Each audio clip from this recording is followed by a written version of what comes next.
This episode of the Polyhedron Collider Cast is sponsored by Kienda. Head to kienda.co.uk/Polyhedron Collider for 10% off your first order.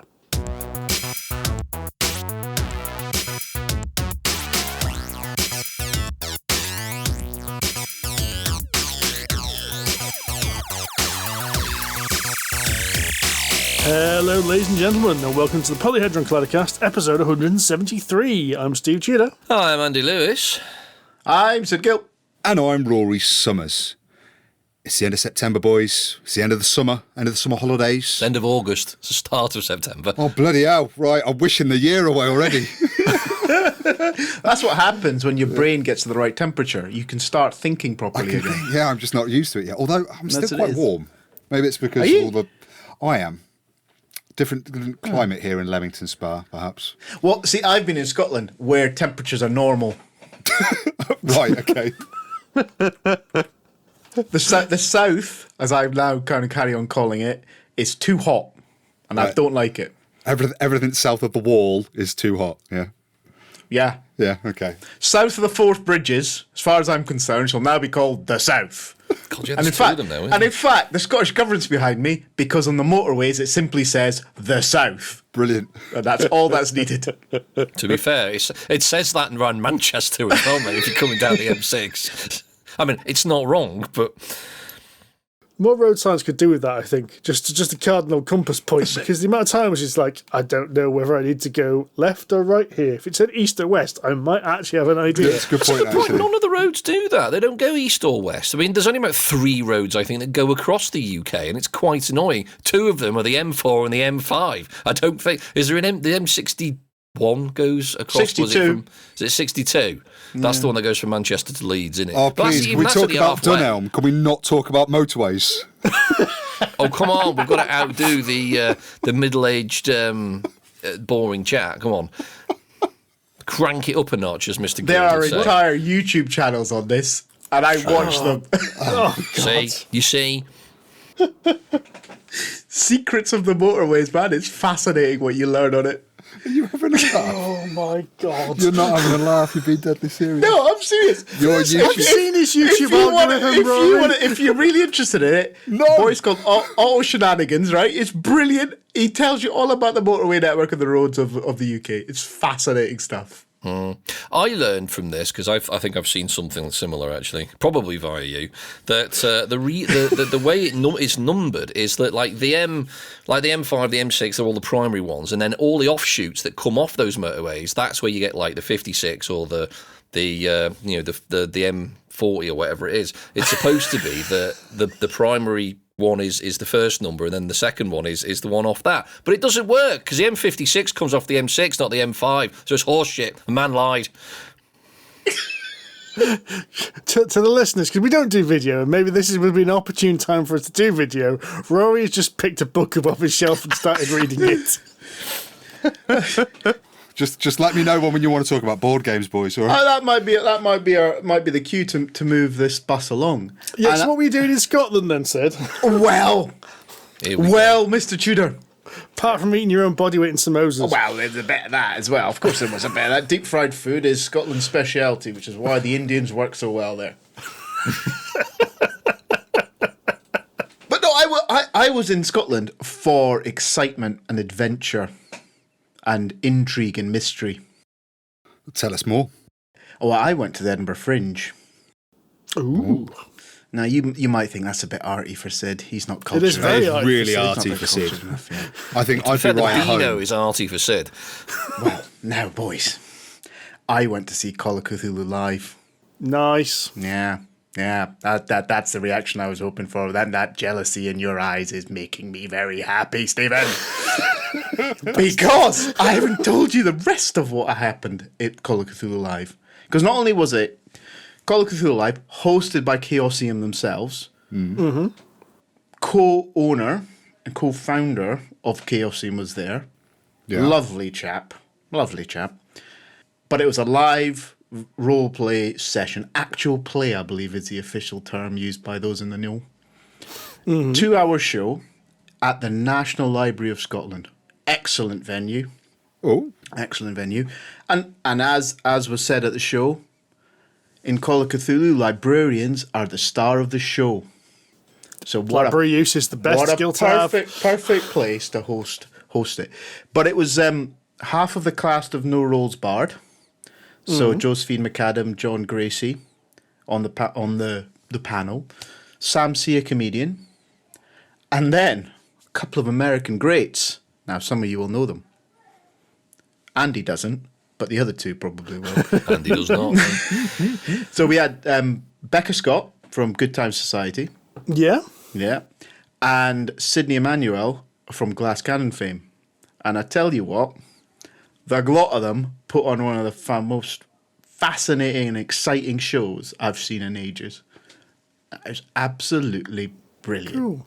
Was it like a complete story? Because I know they did like 6 sessions. They did. So was it? They did 3 sessions. Thursday, Friday, Saturday. Each session was about 2 hours of actual adventure, and then there was about half an hour at the end to kind of meet the cast and stuff. So you could you can get stuff signed if you wanted, or have a good chat. Takes lots of selfies and photos and that. But the adventure was a custom. It was a special adventure that was set in the library, and it was slightly different each day. So if you went more than once, you'd get a slightly different experience. And they were throwing themselves little challenges each day to, one day was have accents, and I don't know what was on the other 2 days because I wasn't there, but that was what they told me they were doing, a different thing every day. That's cool. It was absolutely brilliant. It was the second year they've done it, and I think they're looking to set it up for a bit of a long-term thing. But it's exactly what the Fringe should be. It's that totally refreshing, slightly different thing in a really awesome venue. Yeah, that sounds like a lot of fun. Sounds really I'm very cool. jealous, actually. You should be very jealous. You should be very jealous. You should be jealous. Oh, look, it's so magnanimous in your wonderful experience. It feeds my joy even more to know that you're jealous. Good, That's why you should be jealous. I'm just going to remind you every few months. I'll just send you a random picture of awesomeness. I gotta admit, you did look very happy with yourself. I had such a good time. And I haven't told you the best bit, right? The best bit of all of this is Sue was grumbling and, why do I have to go to this? I'm not interested in any of this, right? And then she fair play to her. She humoured me and went along with me, kept me company. One of the very few kept women. You out of trouble. The demographic was changed by her presence. And she left saying that was one of the best things I've ever seen. Wow. Yeah. And this is not only Sue's that, a non-RPG player, isn't she? It's a Sue non-RPG player. Yeah. Barely plays board games sometimes, but she loved it. She absolutely lapped up the mystery elements and the kind of intrigue of a Call of Cthulhu mystery rather than the combat focus and all the other crap. So much so that before she even got back home, she had contacted the local board gaming group and is now set up her own RPG campaign to play Call of Cthulhu. Wow. On Thursday this week. Wow. Wow. That is right, and that's the space of 2 weeks, I think it took her to go from seeing it to playing it. Wow. Yeah. Is she going to be running it or just playing it? No, she's a player. Right. And they're going to be playing a little one shot. And that's how good it is. It turns non-believers into believers. Wow. That is impressive. I was very impressed. Yeah, so I am very jealous, Sid. You can be happy with that. No, I'm extremely jealous. That's feeding my ego significantly. Please keep going. Yeah, I can't top that. I got nothing. Genuinely, if you get the opportunity, if you see it, because it was on at Birmingham the Thursday night of Expo this year. Yeah, it was. Yeah. It was the same night as a press preview. It was a press preview at the Expo, and it's honestly, it's one of those. Every time I see Call of Cthulhu live, I mean, I watched the Glass Cannon doing it as well at the Athenaeum or whatever it's called. But just in general, I just think it works. It works so well as a show because so narrative. If you want to watch an actual play, just start with a Call of Cthulhu. They are brilliant. They are just really, really good. That sounds like a good idea, actually. It means I won't have to walk around for the press preview evening again. So I could avoid one problem. I'd forgotten about it. That's making you happier, Rory. I just thought I'd get that joke in before anyone of you did, but okay. No one else thought that far ahead. But yes, so that's why I've been in Scotland, having an adventure, observing the fascinations of the UK motorway system. What about you, Lewis? So you're going up the old the M6 soon, aren't you? I am tomorrow. In fact, 24 and a bit hours from as we record this podcast. At 2:00 on Thursday morning, I shall be driving up the M6 to avoid the traffic, stopping off at T-Bay for a bit of breakfast. It's a good services, T-Bay. It's a lot more interesting than Lancaster. It's reaching for a book again. and also Annandale Water, which is a bit further on, but no, T-Bay's good. But I'm going up to Tabletop Scotland. Awesome. Which Dave has invited me to, which is very gracious of him. I shall be attending the weekend, so going up with a few friends. James, our friend from Board Gaming Steve in Worcester, so he's coming up with his good lady. So the four of us are going to go up and stay at Falkirk, actually, so we're going to see the Kelpies as well. Bit of culture and dirty great metal horses. But yeah, so 3 days, Tabletop Scotland, Friday to Sunday. So I think by the time this podcast comes out, I'll almost finished on the way home, yeah. Pretty much. Yeah. But yeah, it's they're held every year. It used to be held in Perth in the Dewars Centre, or Dewars, as Laura amusingly pronounced it the first time she saw it. The Dewars Centre, and it is still funny. But now they've moved to Edinburgh, so it's literally on the same sort of campus as the airport. So, well, it's the Royal Highland Centre, isn't it? That's the one. So I haven't been to this particular venue before, so I'm quite keen to see what it's like. But it's always been good. I've been a couple of times before. It's a bit like Airecon, but there's a bit more space. So you can get in between the aisles, which I know sounds like a small thing, but it makes a big difference to the feel of the room. You know, you're not kind of squeezing past someone with 2 pints and spilling them all over them. There's plenty of room for games and beer without happy accidents. So yeah, I'm looking forward to that. It's always good. It's like being in Waitrose. It is the Waitrose of gaming conventions. Is it? Yeah, big wide aisles in Waitrose. Yeah, proper nice people. You know, what else? Friendly staff. Hummus. I always olives. get called Sir in a Waitrose as well. There you go. You see, you should get used to that. Lovely. Yes. Without adding you're making a scene. Yes. I'm going to have to keep my ears skinned now, and because there's herd in Waitrose, I'm going to have to herd at Tabletop Scotland. Mummy, they don't have any. They only have store brand hummus. What shall we do? Oh, to be honest with you, I'd have a revolt if it was store brand hummus. That's because you're a snob, Sid. I just like hummus. And I have found the best hummus in the world. But I feel like Rory's actually gonna get up and leave in a minute if I carry on down this route of hummus. Right, I'm gonna make it through the introduction now. What is that? War and Peace or Atlas Shrugged? No, it's how you make hummus. Following on from that, a couple of weeks ago, I was at Airecon Northwest, which is in Manchester, which is good. It was very fun. I've been there. I was there last year. I've been this year as well.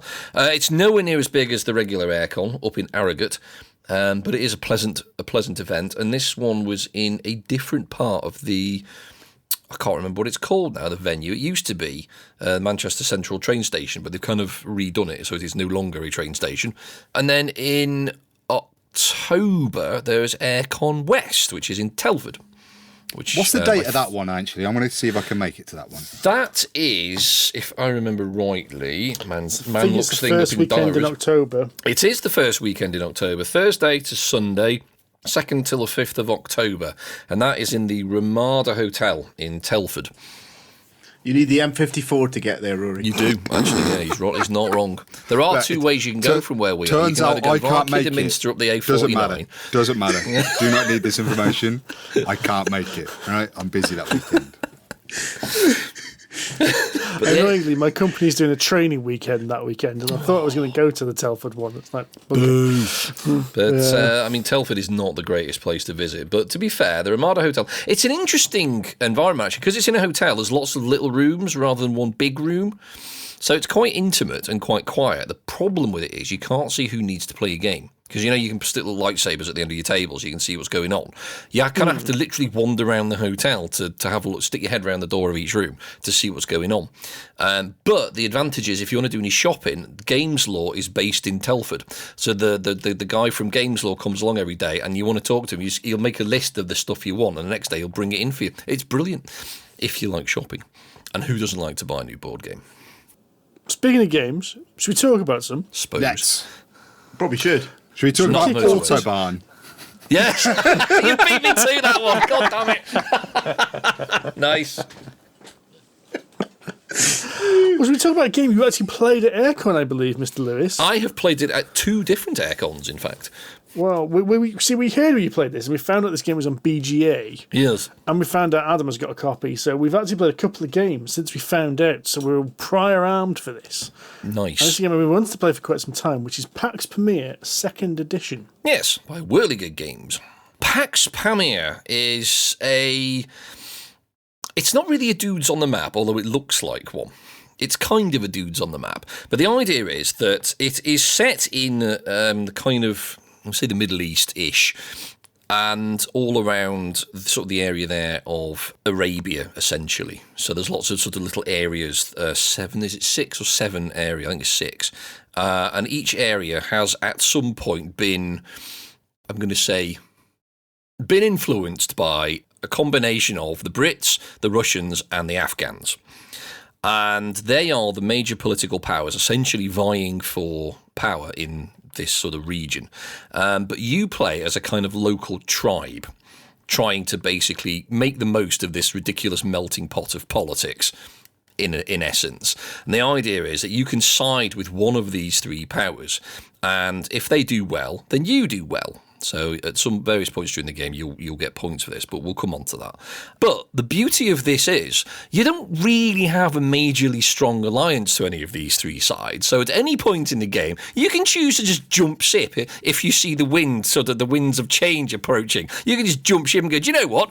I don't like these bloody Brits. Let's go and join the Ruskies. And off you trot. And if that happens to be at the right time when the Russians rise to power, you do quite well out of it. But you've got to keep an eye on your opponents because they might be doing the same thing. They can send spies in to grab you and sort of get rid of some of your influence in an area. It's very, very clever. For a game that on your turn you can do either buy a card or play a card twice. That's it. Buy a card or play a card. But the consequences of all this are really, really clever. It's amazing. It's that rule book. All the rules are not complicated. The problem is there are quite a lot of rules, but it is an extremely short rule book. And it's one of those games where everything is situational. So where the complexity comes a little bit is the bribe system. Like if someone controls a region and you want to play a card with that region, you need to pay that player a bribe. And if someone's put a spy on your card, you have to pay their spy and that kind of thing. And there's all these little intricacies, but I'm not kidding. For what is essentially a brain burner of a game, it is a ridiculously short rule book. Yeah. Oh, yeah. It's only about 10 pages, maybe. Yeah. Something like that. It is really short. But it's one of these games I like to sort of term, not all of the rules apply all of the time. A lot like things like, I don't know, Arkham Horror or Twilight Imperium. You know, there's lots and lots and lots of rules, but you can ignore 50% of them most of the time because they don't apply to you. Just look them up when you need them, yeah. Exactly. Exactly right. And I would say, actually, the reference cards in this game are really good. Yes. I think you could play the game almost from the reference card. Yes. They're that good. Yeah. Pretty much, yes. I would also say as well, the BGA implementation of this is very good. I haven't tried it, but our friend James has. It is very, very he's good. Tried it. And he also discovered that we played it last time we played it slightly wrong because he discovered that BGA had obviously got it right. And we hadn't. I think we just found that out as well. The dominance checks are not based on the number I thought it was based on my reading of the rulebook. Okay. It's based on the 3 major powers. Yes, in the dominance. So what happens is the particular cards come up, and there's a market row of 2 rows, and you can buy cards further down the row. But if you do, you've got to pay money. Yep. Which money is really fascinating in this because it's mostly a closed economy. It is. It's a zero-sum game. It's basically yes. just run by accountants. They're always moving money around. It doesn't really go anywhere. You don't generate any money. You don't spend any money. It just moves around the game. So if one person is quite literally hoarding the money, no one else has any, which I think is quite interesting. But there's several cards in there which are basically scoring cards that come up, which are called dominance checks. And it's based on there's the 3 factions we've mentioned. If one of them has a majority, which is having 4 more units on the board than other factions. And I misread that in the rules when we played because I read it as 4 more than either faction, but it's 4 more than any single faction. So you've got to have a proper domination of the area. But that aside, what you do, if your scoring card comes up and you don't have a dominance check, there's another scoring system which is based on how much influence you have, which is basically how much of your troops you've sent out, so tribes or spies or that kind of thing. Or how many gifts you've bought. You basically ingratiate yourself with your new lord and master. Oh, yes, sir, yes, sir. Here is a gift. Here is a, I don't know, Rolls-Royce Phantom, like in Indiana Jones in The Last Crusade. It's literally that kind of thing. But what's really cool about this game, I think, is it's an area control game with lots of layers. And when you boil down to it, it's just area control. Yeah. But you're controlling, you have choice about which faction you're supporting on that area control. And then there's 2 different things which you're controlling, which is like your influence out there and your influence with a faction, which means when that scoring card comes on the board, you've got a limited amount of time to manipulate that game to make sure you're at the top. Yes. And I find this game absolutely fascinating. I think I got to admit, I looked at it first and I thought this game looked boring because it's just coloured discs on the map. It's got like Punjab and Transcopia and all these different regions in there, which you wouldn't know because there's no geographical sense to the map. It's just some zones. Yeah. And your units are just like chunky blocks, and if the block is standing up, it's an army unit, and if the block's on its side, it's a road. Yep. And that's basically it. And then the rest of the game is these cards with this old artwork from the time, from like, I think it's the 18th or 19th century. I can't remember what period it's in exactly. Showing, and they're all real characters, well, apart from Lord Flashheart. I don't think I've seen him. Yeah. There's not Lord Flashheart, not Flashheart from Blackadder. From Blackadder, the one that predates it, the one from actually was written during Napoleonic times. Oh, wow. And it's got a blurb about every single character. Every single person in the game is a real person, apart from him, and it does say this is a character that was written at the time. Yeah, you can learn history. It's a very educational game. You can actually learn history. But yeah, this is a game about full-on manipulating that board in a way that other games you interact with the board. This is a game where you are fully trying to manipulate it so that it comes up to your roses when that card, either you can buy that card to trigger it forward, or it hits the end and it triggers automatically. Yeah. Another thing is there's lots of different ways you can interact with other players as well. There's quite a lot to keep an eye on throughout the game because you can have what are called trophy. So basically, you can send in a spy to kill an opposing, basically to get rid of an opposing card. But if that card has a little sort of symbol on it, you can take that card as a trophy, provided obviously that it's aligned with the side that you're trying to ally you with. So you could have a trophy for the Afghans or a trophy for the Brits. But if you take a trophy that doesn't match your current alignment, you change alignment because you basically just get in bed with someone else. But you can send these spies out, which can get rid of influence of people's areas as well. You can have little sort of tribes on the map which influence the area, which means you can be the king or queen. So you dominate that area. It's very, very clever. But yeah, literally playing a card will allow you to do certain things. And there's a limit to the number of cards you can have, which can change. There's a limit to the number of cards you can have in your hand, which can change. There's various ways you can get free action. So there's 4 kind of political alignments, essentially. Yeah. Suits, basically, yeah. So if one of those suits is in favour, then any actions on those colours of cards you can do for free in your turn as well. So it's not just your 2 main actions.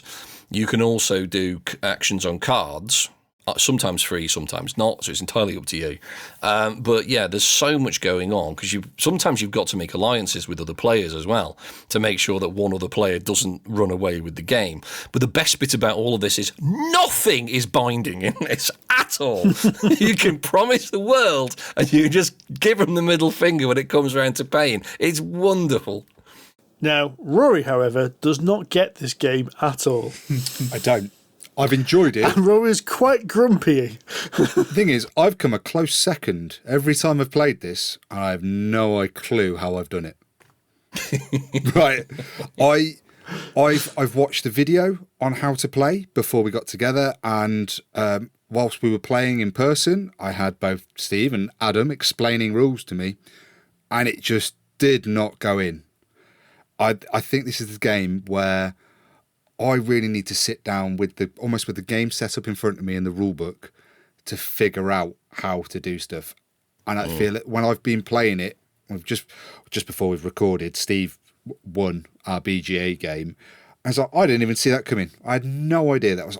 I've got no concept of how scoring works in this, which has put me, I think, at a significant disadvantage to somebody who could see it coming and manipulated the board and manipulated his status to do it.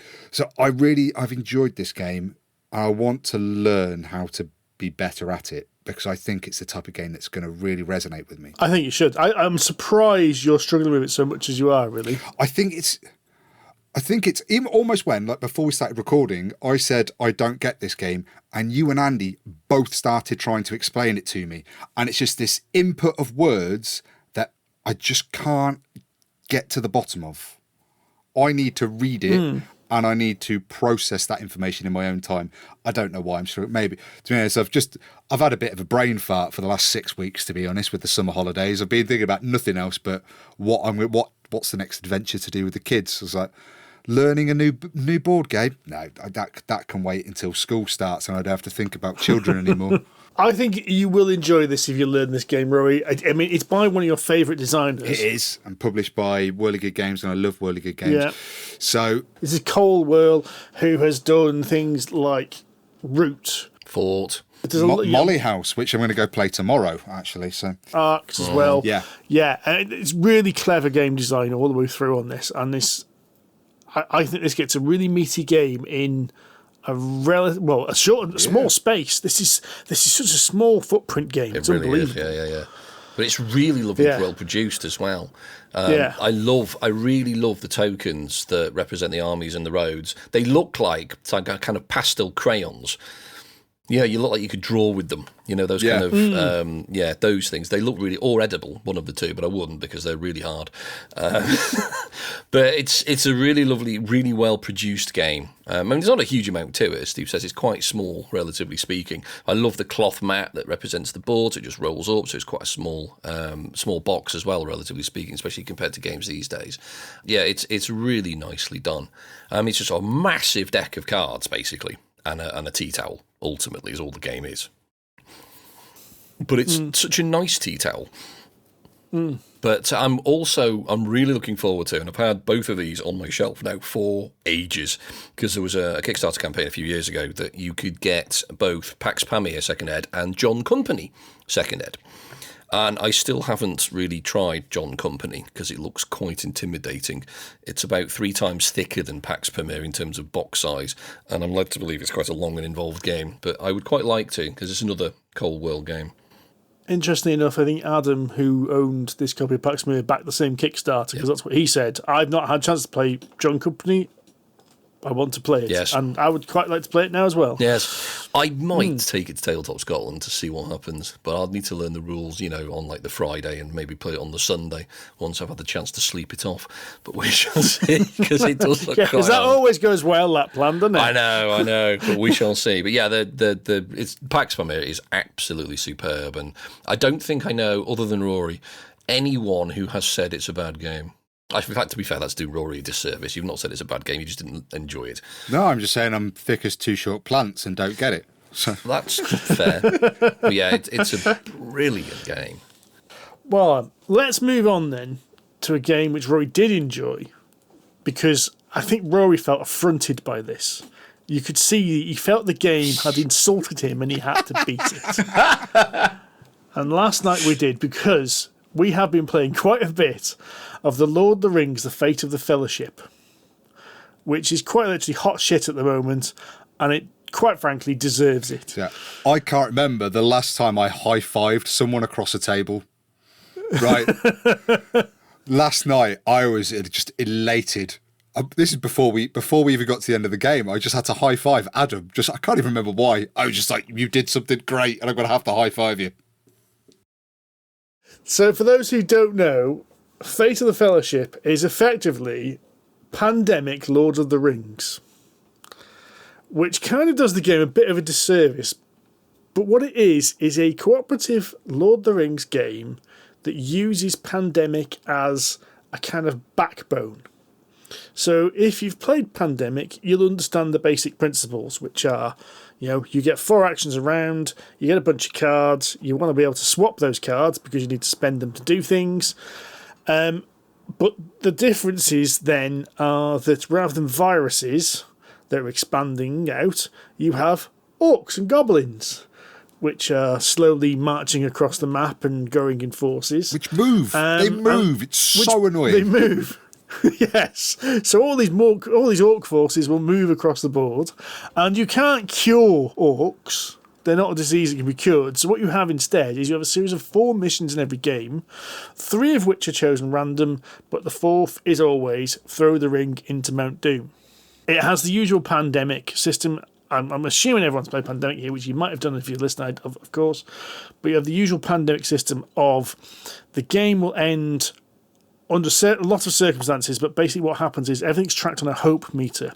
If hope ever goes to 0, the game's over. It's basically Frodo has lost hope. He's succumbed to the ring. This happens.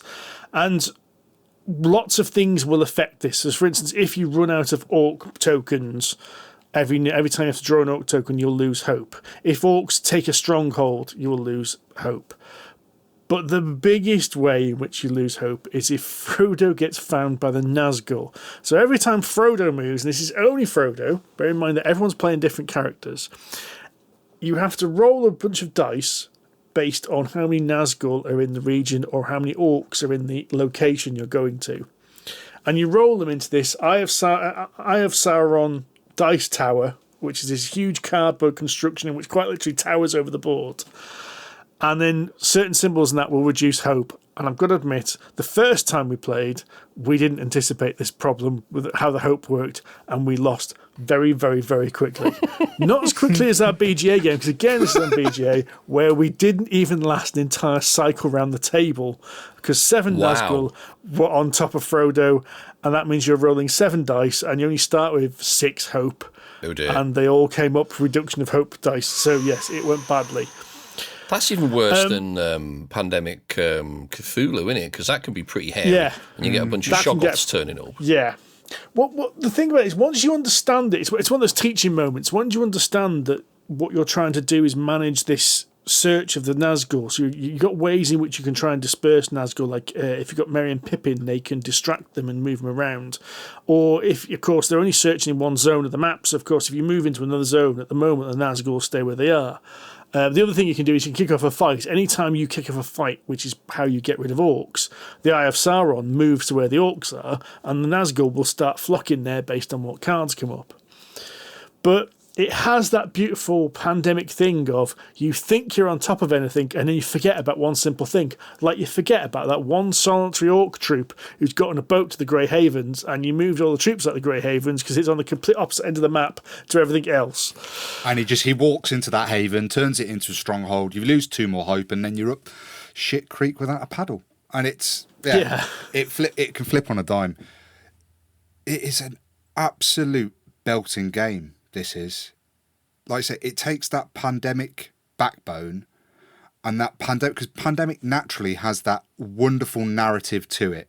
And that's why it did so well with the legacy versions where you're playing over the seasons.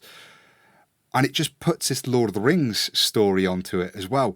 And that just enhances everything. And you've got these new mechanisms, the troops moving and the cards and bits and bobs.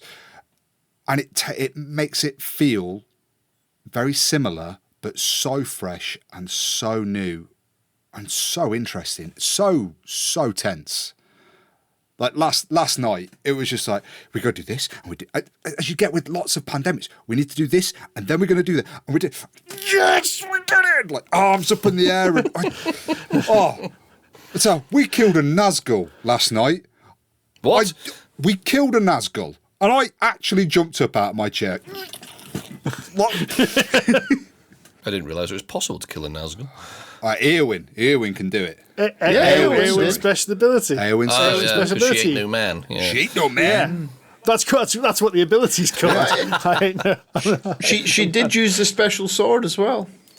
Well, it just assumes that Eowyn can kill Nazgul in this. I mean, you've got to roll one particular face on the dice when you're attacking troops and a Nazgul in the region. But it's so exciting when that But it's so satisfying when it comes up, that dice roll. Yeah, and we came up twice last night, and I was thrilled both times. And that's it. I was really excited. But as Steve said, the first time we played this, we played it and we lost really quickly, and I was affronted.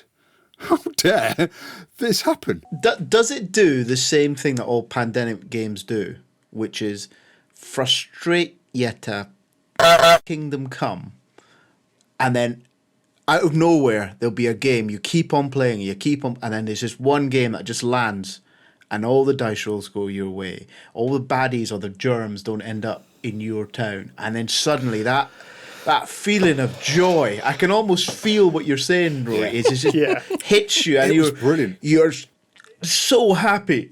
It's really good because what were the epidemic style cards? So the cards where which causes more diseases on the board usually. The ones you're really scared about because that's one that causes pandemic from to pop and spread and all that kind of thing. It has a really clever system where the card has something on the top and something on the bottom. On the top is troop movements, and the bottom one is troop reinforcements and Nazgul movements. And the amount of times you're hoping for a troop movement because a Nazgul movement is absolutely freaking terrifying. But what it does is you look at the previous cards, and the previous card on the back has one of two pieces of artwork, which either has a red flag at the top or a red shield at the bottom. So you use the previous card to determine which half of the card you read. So you imagine you've got your deck, which is face down, and then you flip one over, and the deck tells you which part of the card you're going to read. Oh. So cool. It's even more unpredictable than normal pandemic. You know when you're shuffling back a few cards, and you kind of go, well, we know Essen and London are going to come up, so we're fine. Well, in this, you can't even guarantee that because it might be the opposite side of the card that gets triggered when it comes back. That's mean. Yeah. That's it is mean because especially when you're used to Nazgul are moving, we've sorted Nazgul, and all of a sudden troops march on Rivendell. What? Hang on a minute. What do you mean troops are moving on Rivendell? That's not sporting. But it was it's fascinating, as you said, Sid, about you've got that tension and nothing going right. Last night, and you won't believe this, Andy. You will believe it, Andy. Steve was the first player, and the first card he picked up was The Skies Darken. Was an epidemic card. Yeah, right. Epidemic Tudor. There's a reason we call him that. Yeah, we started off last night. We started off from the back. For the first thing that happened was bad.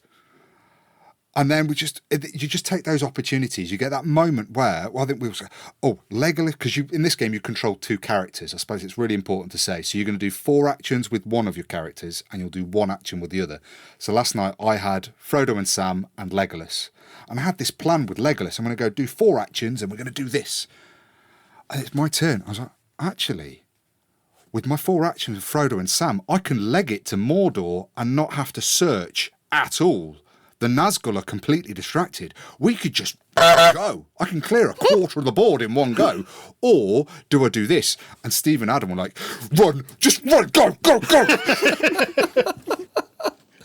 Nice. It was brilliant. It was very satisfying to see Frodo and Sam basically go the entire height of the map of Mordor in one turn, more or less. Impressive. It gives you that. So if you know Pandemic, you know that kind of, oh my God, what's going to happen. It also adds randomness because it's got dice in there. So as I said, the searches are dice rolls, and all the combat is dice rolls. So the combat, it generally means the more troops you have, the better you're going to fare. But you will chip away at the orcs generally. But yeah, this game is superb. And we've only actually played one effectively scenario. So we played it 4 times. And we played the same set of 4 missions. There's a stack of missions and there's a stack of characters we've not played. I think we've only played with half the characters. So there's There's loads. loads, like just introducing Gollum or Faramir, Boromir completely changes how you're going to play.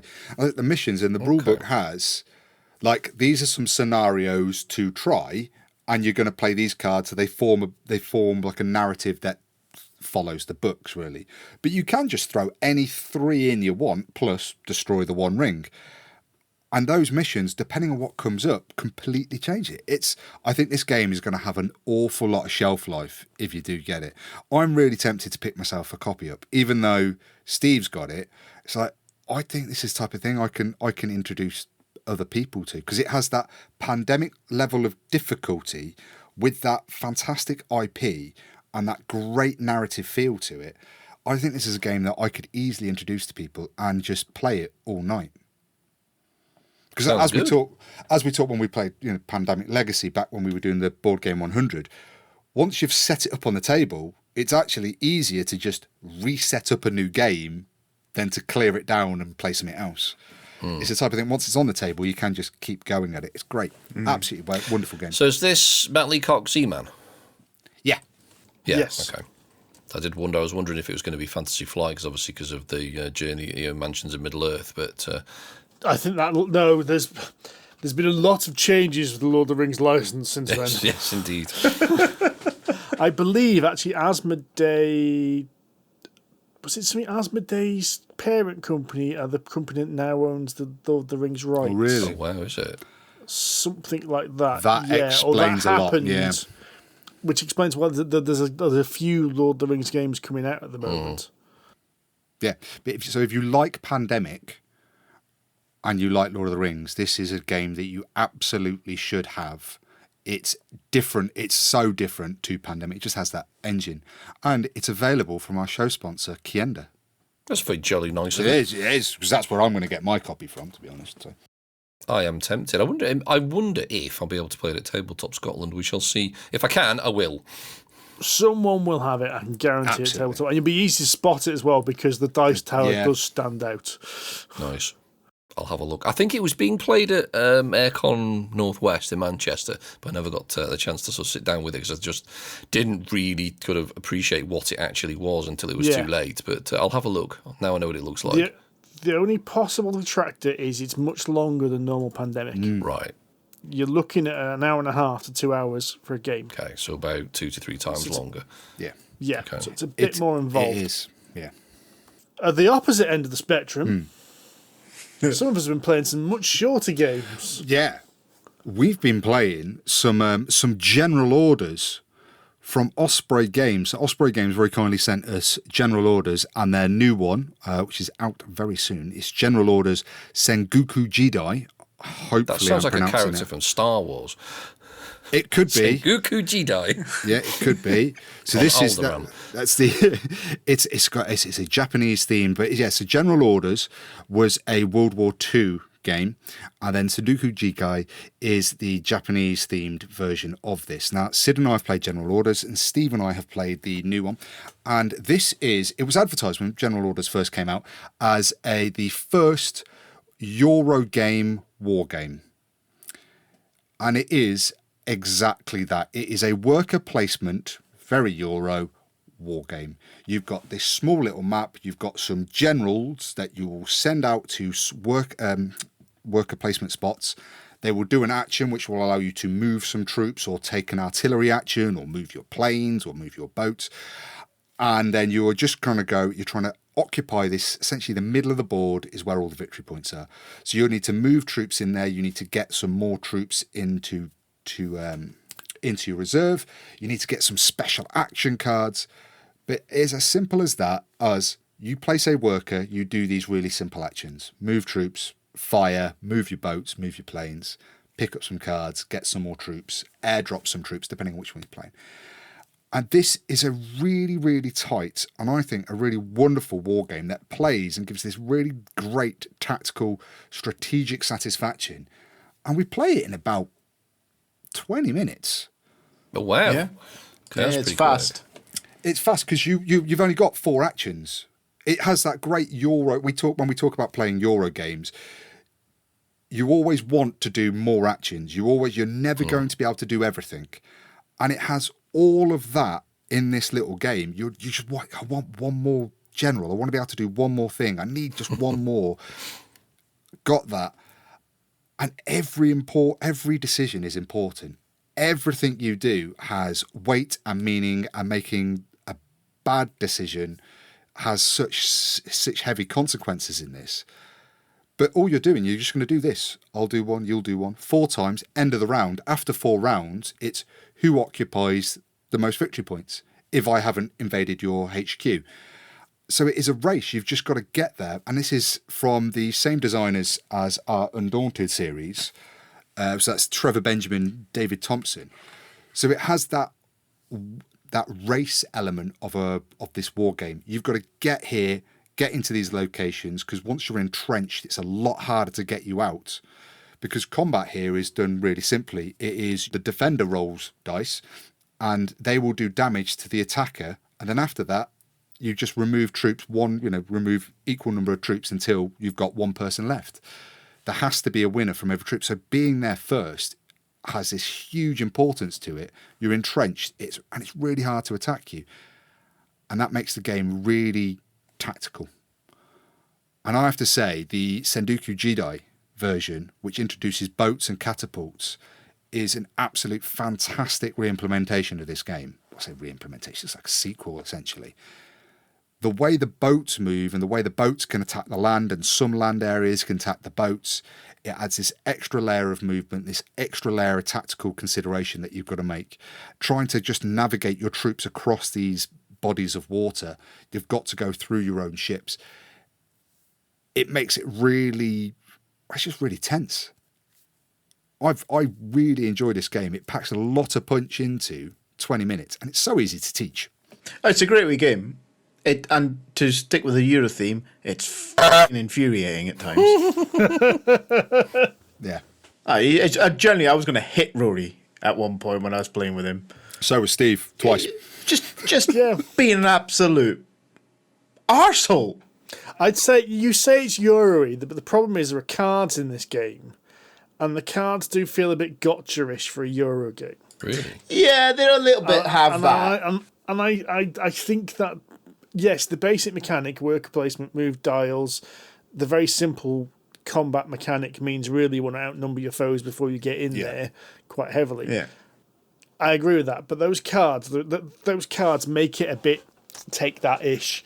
I'm going to engage with 6 units. I should get this, which in a Euro game you would. Oh, Rory pulls out the ambush card. You immediately lose 3 units. I kind of get what you're saying, and I had exactly that feeling the first time I played. I just felt like I was being picked on, right? Yeah. But then we played again because it's so short. We went, let's have another go. And the second time round, I got those cards, and I felt all that joy. That's it. You have there's equal opportunity to get those equal cards. Opportunity, and because it's so quick to play and get through. I mean, if once you've got 2 people that know it, 10, 15 minutes will probably get you through the 4 rounds. Yeah. You can just fly through it, and I like that. It's kind of why I like the Burnt Moon game. Yeah. Because you could play it so quickly and reset and go again. And you say, this is another one of those games with that same flavour and feeling. I can see this being one of those ones you put in your pocket when you're going down the pub for a couple of pints with your mate. This is the type of game you could play on the train. Because exactly. It would easily fit on a train table. You and your mate just bash out a couple of games of this. It's a lovely dinky little board that comes with them as well. It's just a cracking little set of games. It's one of these design pair. Obviously, I've only really encountered the Undaunted series last year, and now this. For me, it's been a series of hits for them, and they've done lots of other games that are not Undaunted and not these general orders games. I really need to experiment with those games as well to see what else they do, because I really want to see more of it, because I'm really enjoying them. Yeah. I'm pleased that we're in this world now. Yeah. I really am. I must say, me and Rory played both. We played General Orders and Sengoku. I'm going to pronounce this wrong. Sengoku Jidai, which apparently means it's the Sengoku period of Japan. Yeah. References. I found the Japanese one much more interesting than the World War II one. Both of them have a nice kind of push and pull, Yeah. like a seesaw effect. You know, you neither person was winning outright, and it came right to the wire. But I found the Japanese map more interesting because you had to be a bit more tactical than just bum rush. Because the World War II one was really, there was a definite strategy, it felt, with the World War II one of getting to the centre as quickly as humanly possible and defending, because it feels easier to defend than it does to attack. And the Japanese one is a bit more interesting because you have to manoeuvre boats, which means you have to attack with boats to get in, and then you can fire in and out. But also because, I don't know, I just find the Japanese theme more interesting than World War II. I don't know what it is about World War II games. I think you're a bit overdone, to be honest, with that and the video games and everything else. Yeah, maybe it's because I played too many video games in it. But yeah, I just find them not as interesting a theme. But that's just my taste, really. I think you're not wrong. I mean, there's a bit more escapism in kind of Shogun style, kind of old Japan. There's a bit really of romance about it. Look at, I like that, Sid. Yeah. And the palette for World War II games is basically greyish brown, where there's a little bit more colour in a Japanese game. Yeah, it's all red and black. Exactly. It's red and black. It's a bit more interesting. I think it's an interesting observation, Steve, because I haven't played the Japanese one, but from what you're saying with the dynamics of the boats and stuff, I can see how that would change it. Because there are aircraft in the World War II one, but that just means you move anywhere. That just move anywhere you want faster. Yeah, and it doesn't really change the dynamics of the game quite so much. So I can see that being quite an interesting addition. I really, really like the boats, and I'm looking forward to trying with the catapults as well, which have been when I flip the board over. So I think for 20 odd quid, £25, I think this is the RRP for this game. It's a cracking two-player. That's pretty good. Yeah. Small box as well, so it's all good. Because we are always on the lookout, and we're always often asked, what are good two-player games? Not games that play well out two players, but games specifically designed for two players. So I guess this one gets chucked on that list as well now. Yeah, they do, to be fair. They're very good, quick two-player games, without a doubt. And do you know what? Our list of those games is getting longer and longer. There's an awful lot of Dave Thompson games on there. There is, yeah. He makes good shit. Did you get my update, by the way, Sid, that I found my copy of In Between? I don't need to go talk to the ex-girlfriend. I did. Right, okay, yeah. And I stand by me still being right. Mrs. G told me, he's found his game and he says you're wrong. I said, no, I'm not wrong. You should have done what I said. So where was it, Rory? It was just behind me. I've got my little box down here. It's under another game. I don't think you could see. There we go. It's just underneath Castle Combo and Courtesans. Yeah. You see, now what annoys me, not annoys me, that's not the right word, disappoints me, Rory, here, is I expected you to have a system for checking a game in and out.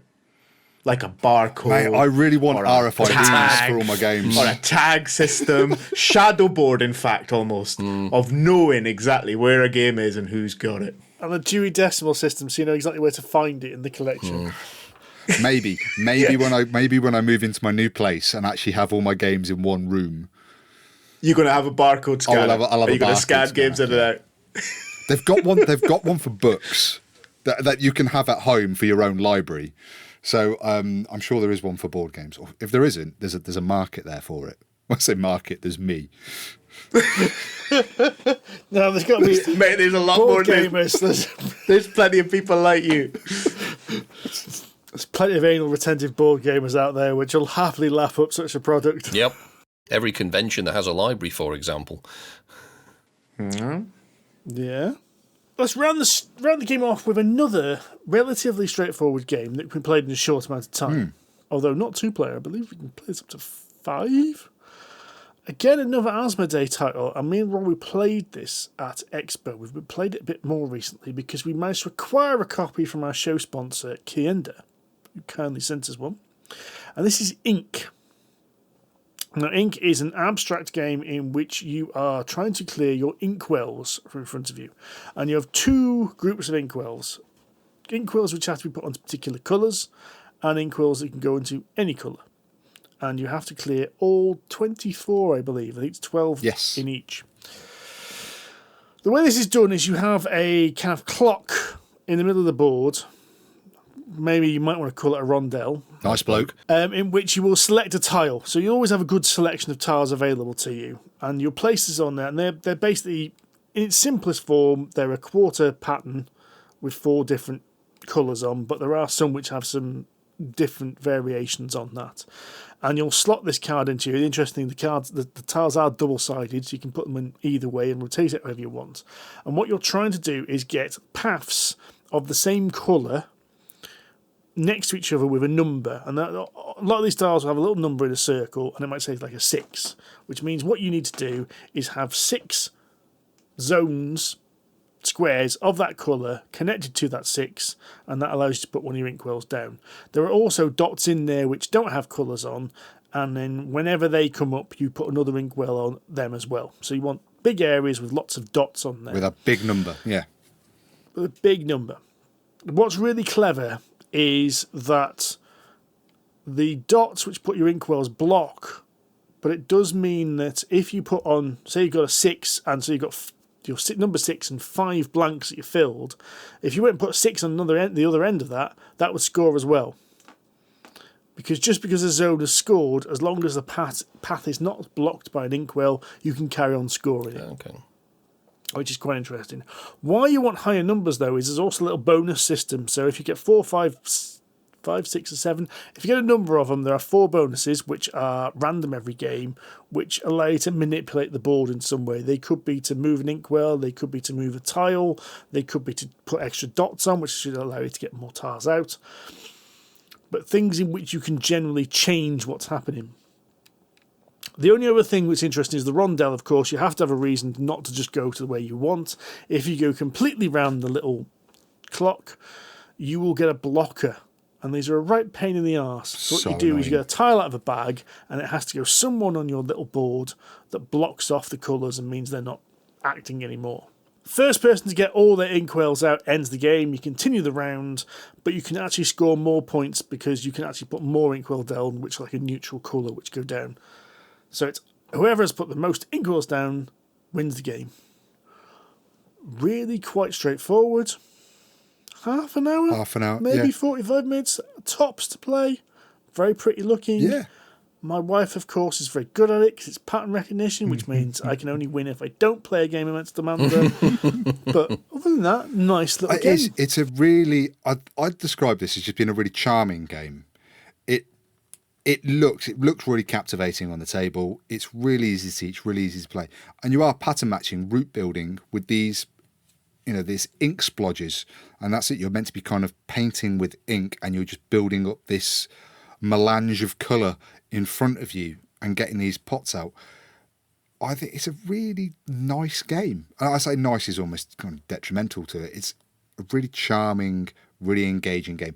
I have fun. I think I mentioned this when we played the other week, that because we played a couple of games that night because it was one of those nights where we just played some shorter games. Playing Ink was the quietest we were all night because you're actually so focused on what's going on. When we're playing the war game, we're calling each other names and we're rolling dice.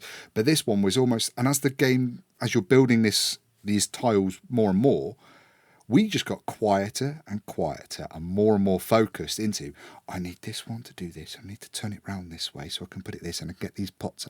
And you've got that murmuring going in your head, just trying to work it all out. Really good game. Thoroughly recommend it.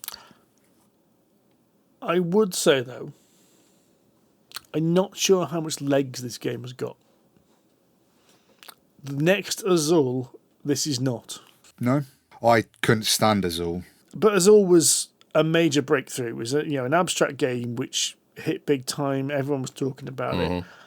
Whereas I think this game is nice. I think it's, as you said, it's nice and relaxing. It's calming. There's not too much stress in it. And it does look pretty when you put it on the board and you put all these splodges out. I just feel as if it's just missing that spark that sets it apart from a lot of other games out there. Okay. It's a bit of game déjà vu, you think? Yeah. You reckon? It is a bit of game déjà vu. Yeah, it doesn't remind me. I can't say exactly which game it is, which is why we call it game déjà vu. And what it does perfectly well, and it does it very well, I think. I just think it's missing, as I said, a spark. Just something there to give it that longevity. Elevate it. Yeah. I wonder whether we'll be talking about, if anyone will be talking about this game at the end of the year. Yeah. Okay. I think it's going to get lost. And I don't think that's because it's a bad game.